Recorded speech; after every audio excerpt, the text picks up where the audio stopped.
બનાસકાંઠા જિલ્લાના Deodar additional session કોર્ટે સોમવારે મહત્વપૂર્ણ ચુકાદો સંભળાવ્યો છે। 23 વર્ષ પહેલા ડીસા તાલુકાના ધાણા ગામમાં જમીન મુદ્દે થયેલા મારામારી કેસમાં બંને પક્ષના કુલ 41 આરોપીઓને આજીવન કેદ તથા દંડની સજા ફરમાવી છે। આ ચુકાદો જાહેર થતા કોર્ટરૂમમાં ગાઢ સન્નાટો છવાઈ ગયો હતો। કેસની વાત કરીએ તો તારીખ 25 સપ્ટેમ્બર 2002ના રોજ ધાણા ગામમાં જમીન મુદ્દે બે જૂથો વચ્ચે ભીષણ ઘર્ષણ થયું હતું। બંને પક્ષોએ એકબીજાના ઉપર હિંસક હુમલો કર્યો હતો। આ ઘટનામાં બે વ્યક્તિઓને ગંભીર ઈજાઓ થતા તેમનું મોત થયું હતું। મૃત્યુ પામનાર પૈકી એક પટેલ વાલાજી ઝાલાજી રહે રામસણ અને બીજો ઠાકોર ચેનાજી વિહાજી ઠાકોર રહે ધાણા હતા। ઘટનાની સાથે બંને પક્ષોએ આખતળા પોલીસ મથકે ફરિયાદ નોંધાવી હતી। મળીને કુલ 45 વ્યક્તિઓ સામે કુલ કેસ નોંધાયો હતો। તપાસ બાદ પોલીસ ચાર્જશીટ દાખલ કરી હતી।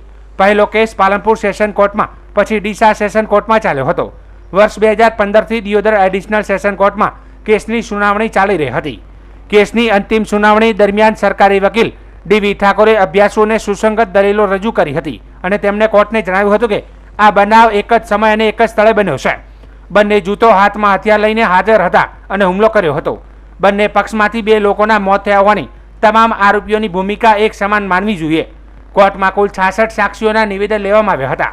એડિશનલ સેશન જજ આર.ડી. પાંડે દ્વારા તમામ દલીલોના અભ્યાસ બાદ 41 આરોપીઓને ભારતીય દંડ સંહિતા કલમ 302 હેઠળ આજીવન કેદ અને 500 દંડ તથા કલમ 307 હેઠળ 10 વર્ષની કેદ અને 3000 રૂપિયાનો દંડ ફટકારવામાં આવ્યો છે।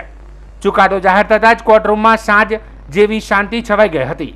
લાંબા સમયથી ચાલતા કેસમાં ન્યાય મળતા મૃતકોના પરિવારજનોએ સંતોષ વ્યક્ત કર્યો હતો।